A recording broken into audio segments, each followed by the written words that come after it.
Ngayon gabi na naman, set up natin yung tent, mga ilaw, yung pinakamahina lang. Tapos ito nilagay ko na yung mga LED strip ba tawag dyan. Lumalim na naman ang dilim.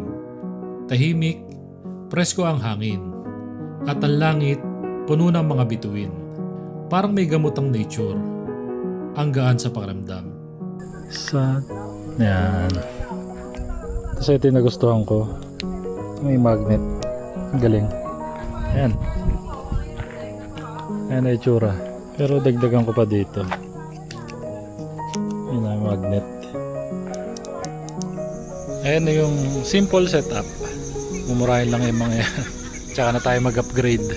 Yung cooler nga namin Orocan lang. Pero nagagawa niya naman yung trabaho niya. Ganda na.